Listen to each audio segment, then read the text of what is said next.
So Dr. Manweller is Associate Professor of Political Science at Central Washington University, where he teaches constitutional law and economic policy. He is the author of several books and scholarly articles on tort reform, voting behavior, economic modeling, and state courts. He also serves in the Washington State Legislature, representing the 13th District in the House of Representatives. He is a ranking member of the Labor and Workforce Development Committee and serves on the Joint Select Committee on Pensions. He received his bachelor's degree in economics from Whitman College, his master's from the University of Montana, and his PhD from the University of Oregon. He is married to Shelley, and they have 2 children, Lincoln and Grayson. Please welcome Dr. Matt Manweller.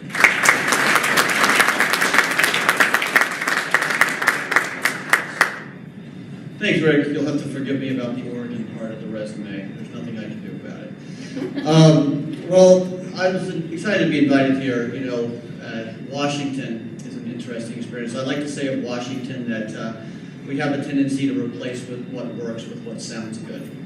And that's exactly what this initiative is attempting to do, is it is ignoring about 200 years of empirical evidence in exchange for something that sounds good and makes you feel good when you go to the voting booth. Not that we go to voting booths anymore, but we used to.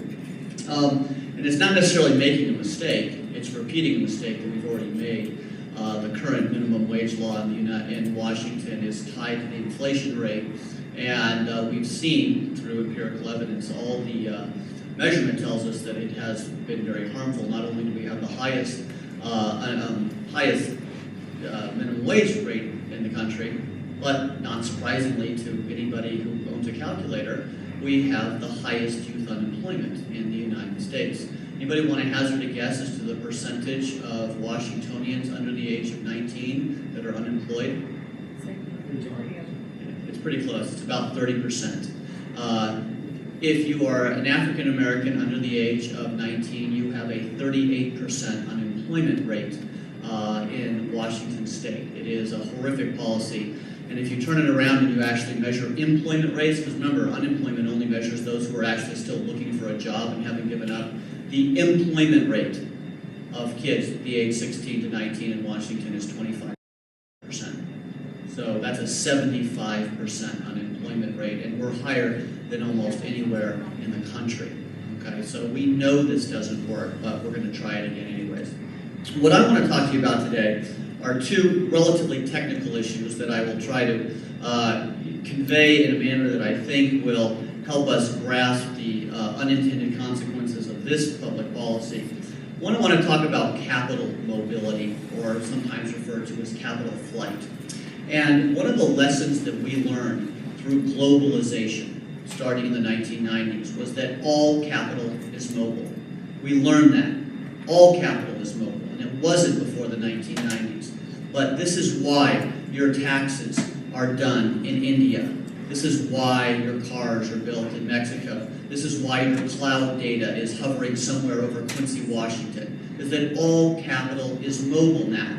And people can take their capital and they can move to places or environments that will garner a greater return on that capital.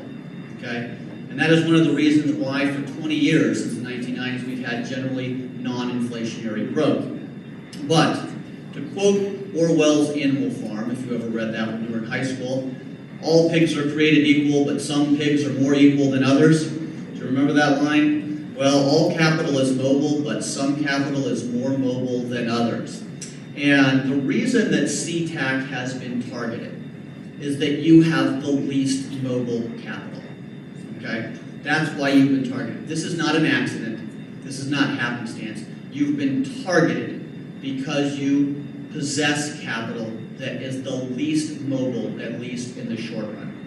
Yes, folks, if I own a manufacturing plant, I can move to Mexico or India or Canada. Airports don't move that easily. Okay?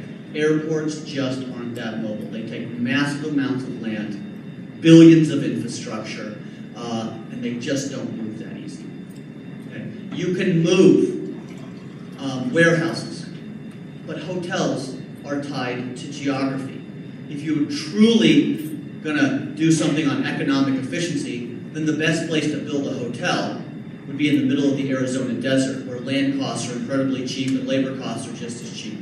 But But you don't build hotels in the middle of the Arizona desert because nobody wants to go there, okay? At least not normal people, right? But hotels are tied to geography. They're not as mobile as other types of capital. So the drafters of this initiative know that unlike 99% of the industries in America, the exit option is less available to the entrepreneurial class of SeaTac, okay? What they don't understand is that all capital is mobile in the long run, even if it is not mobile in the short run. And depreciation, like age, okay, affects everybody. Nobody's immortal, and nobody's capital is not affected by depreciation. And so what we will see in SeaTac is a difference between short-run effects and long-run effects. Your capital will become mobile, not in the day after the initiative is passed, God forbid, but it'll be mobile when your infrastructure is up for reinvestment, okay? The owner of this hotel, and I don't know who it is, okay? Let's say the initiative passes. The day after the initiative passes, he's not going to demolish the building. He's not going to fire half the staff, okay? This is not that mobile. But the day is going to come when this 20-year-old hotel is 30 years old hotel. And the owners of that hotel are going to make a decision. Do we reinvest $20, $30 million in this hotel, or do we invest in a newer hotel 3 miles to our left? Okay? Short-term, not mobile. Long-term, mobile. And we've already learned this painful lesson in Washington State, and you don't have to look any farther than Boeing and Everett.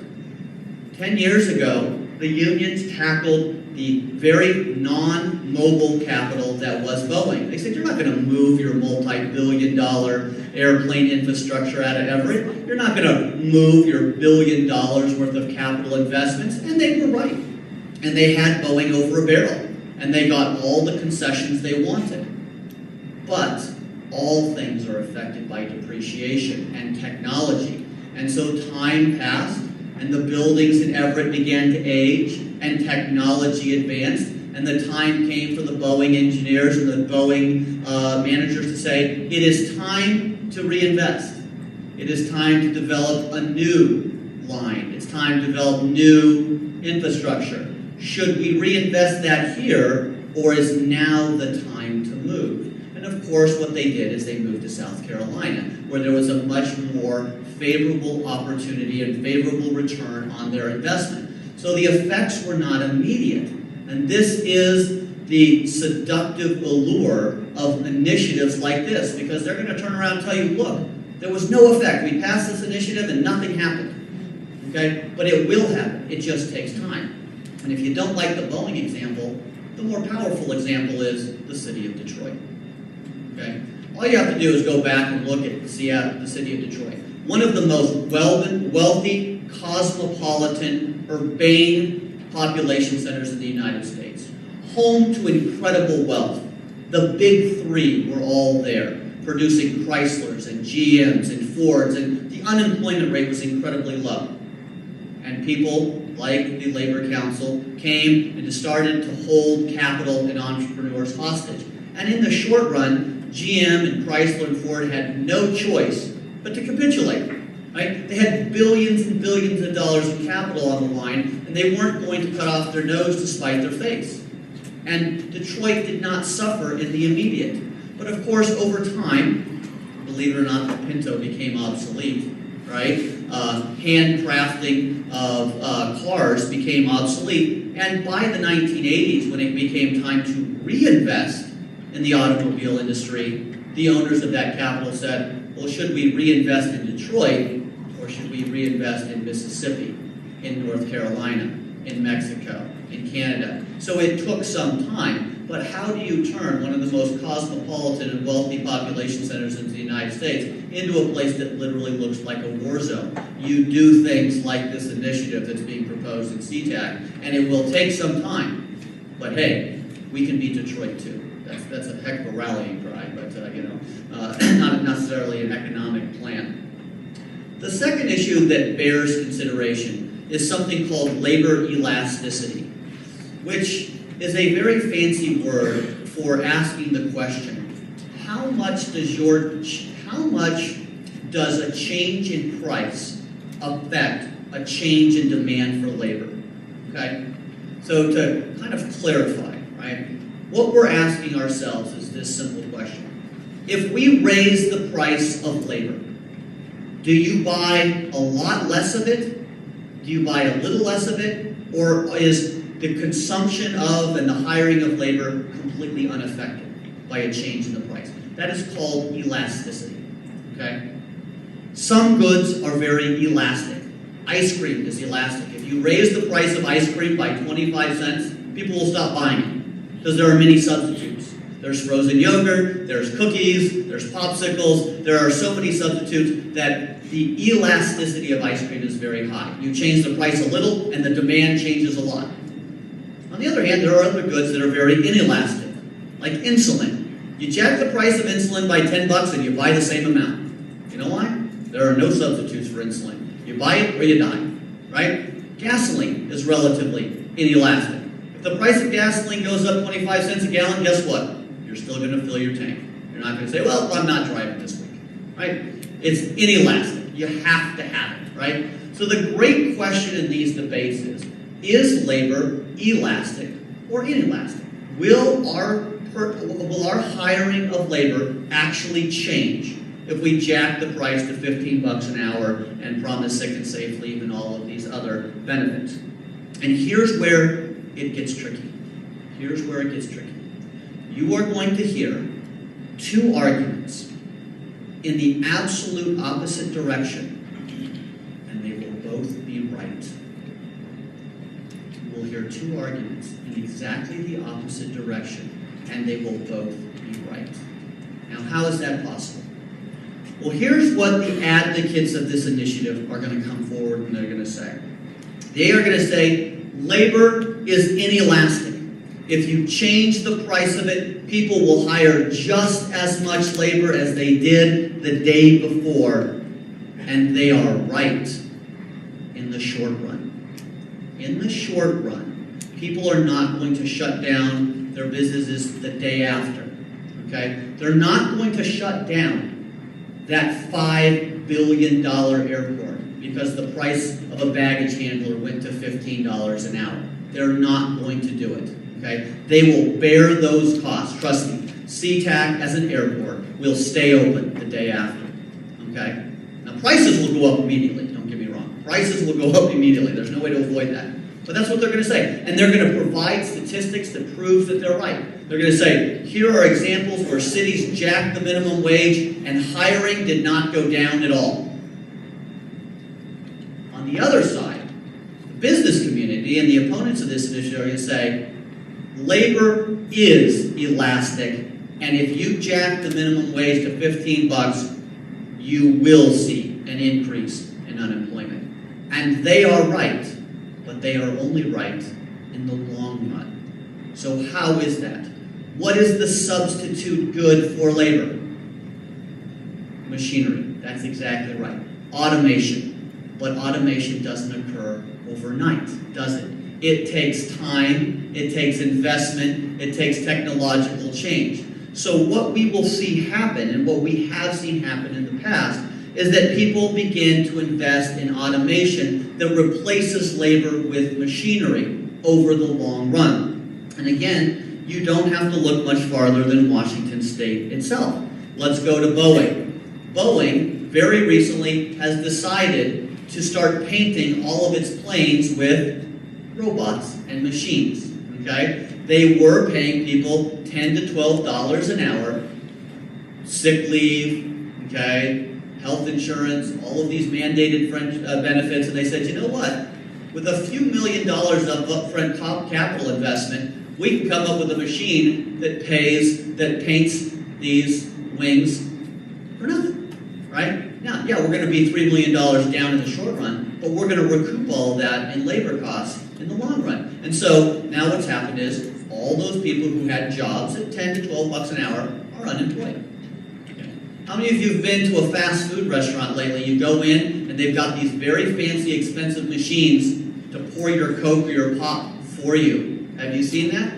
Why would Jack in the Box, why would McDonald's, why would Burger King invest millions of dollars in a soda dispenser technology, right? Something that they could already do very simply with a teenager going like this.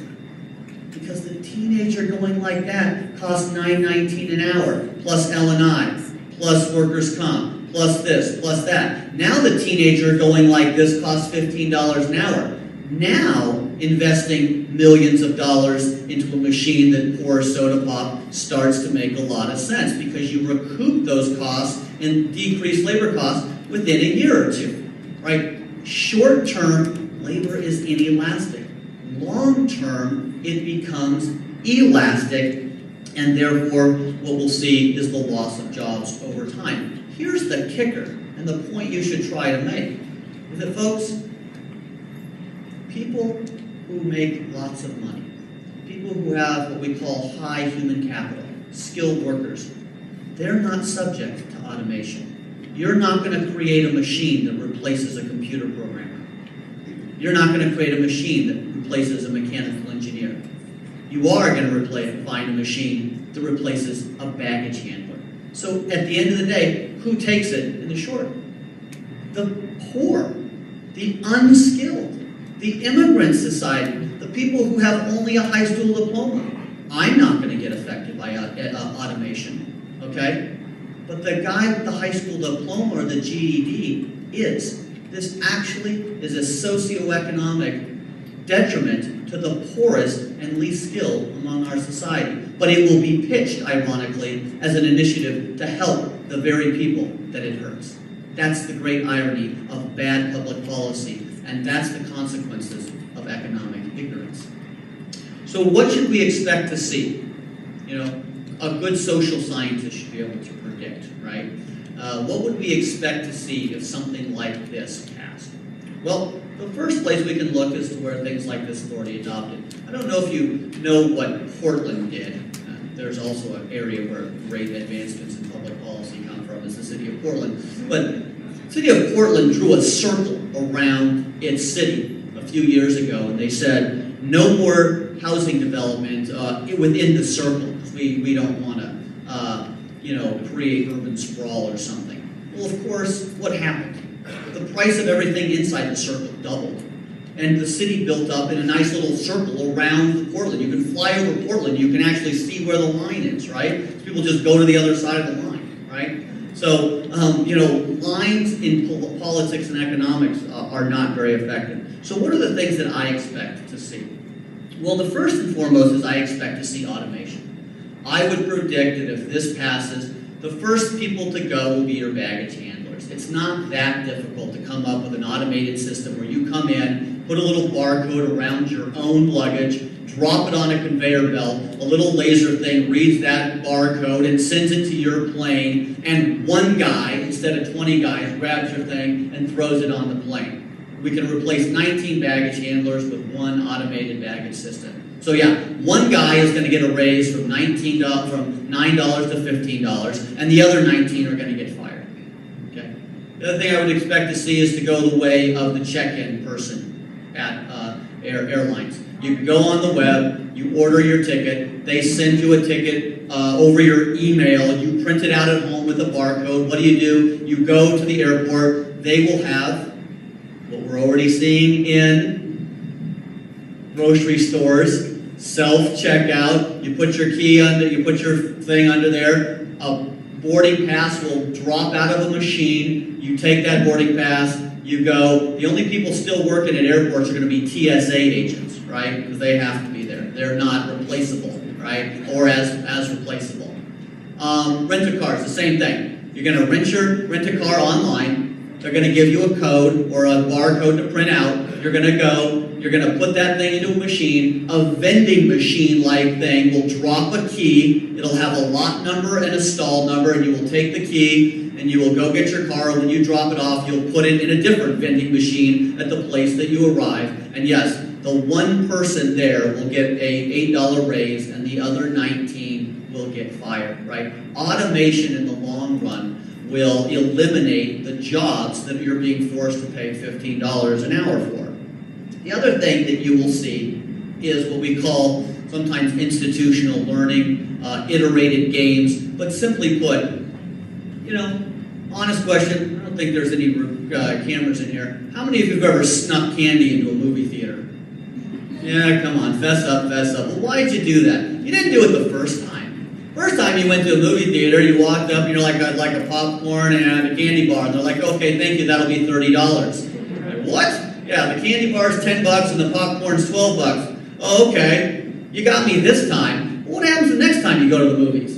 Hey, let's go to Safeway, buy a $2 candy bar, I'll shove it in my pocket or in my wife's purse, and we'll do it that way, right? You learn, right? This is, an iterated game, right? Well, the first time somebody shows up to SeaTac, right? Maybe they don't live around here, they haven't been to the airport in 5 years, they're going to pull in, they're going to go buy a hamburger, the hamburger will be $14, right? They'll suffer sticker shock. The next time you come to the airport, what do? You stop in Burien, you leave an hour early, you stop in Burien, you have dinner, then you drive into SeaTac knowing that, you're not going to buy dinner there. I just went up to Seattle yesterday. I went to see the World Cup game. I've been in West Stadium before. You know what I did? I got there an hour early. I bought a $4 beer, right, at the bar outside. And then I walked in, so I didn't have to buy a $10 Budweiser once I got into the stadium, right? Now, the first time I went to a Mariners game, sure, I paid $10 for the beer. I didn't know any better. I got there, I ordered the beer, I was like, holy cow, $10 for a beer, I'll never do this again. And I haven't, okay? SeaTac will be the I'll never do that again city, right? The first time they come here, yeah, they're going to buy the $14 hamburger. Yeah, they'll pay the $200 hotel room, and then they'll say never ever again. The next time they come to the airport, they'll stay in a hotel outside of the city limits, they'll eat there, and they'll drive in, okay? Because people are more mobile than capital, and people are smarter than capital, right? So these are some of the things I expect. The other thing I expect to see is that what you will see develop is all the hotels who live on the rim of SeaTac will start offering free taxi service to the airport. Because what they're going to do is they're going to look at the cost of a hotel here. They're going to say, okay, my room is $89, theirs is now $150. So how can I entice those customers to drive to be 2 or 3 miles more from the airport?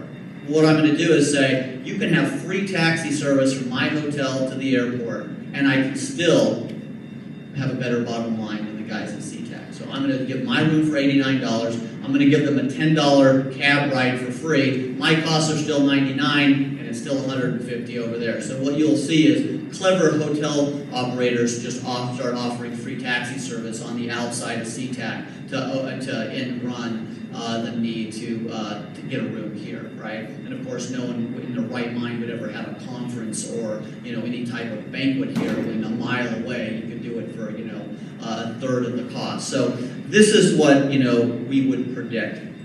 So it's interesting how the unintended consequences of public policy is that you have a group of well-meaning people who are economically ignorant set out to craft public policy that will help the poor.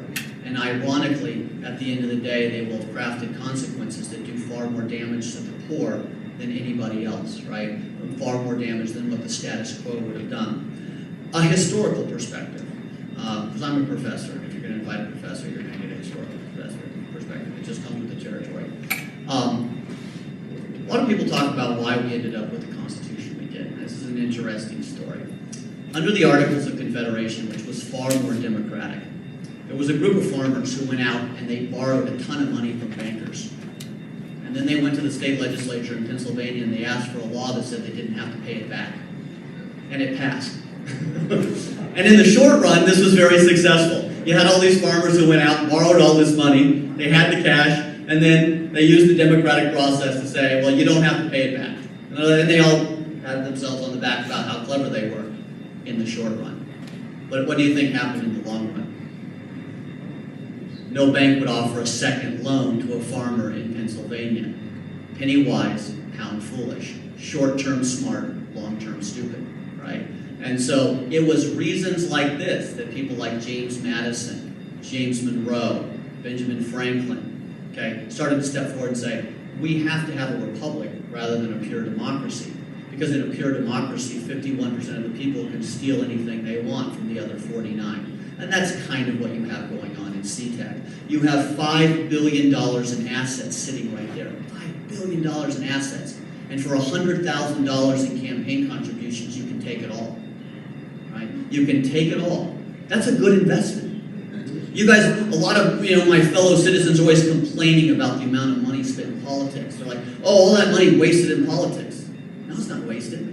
How many of you as a business person here would invest $100,000 in return for $5 billion in asset return? That's a great deal. It's a great deal, right? So for the Labor Council, this is very economically efficient. So I would encourage you to fight the initiative, okay? But I would also encourage you to save a little money for lawsuits afterwards. There are some aspects of this initiative that I've read that are legally weak, and I think that even if you lose at the ballot box, you will be able to win on some grounds in the courtroom door. And that is kind of the beauty of our Republican form of government, is that if direct democracy is used to impugn the rights of minority groups, you can always go to a court and get a defense of minority rights, even in the face of overwhelming public opposition. And I think that you might have to go that route after the political process is over. So thank you for having me. It's always interesting to come talk to a group of interested citizens.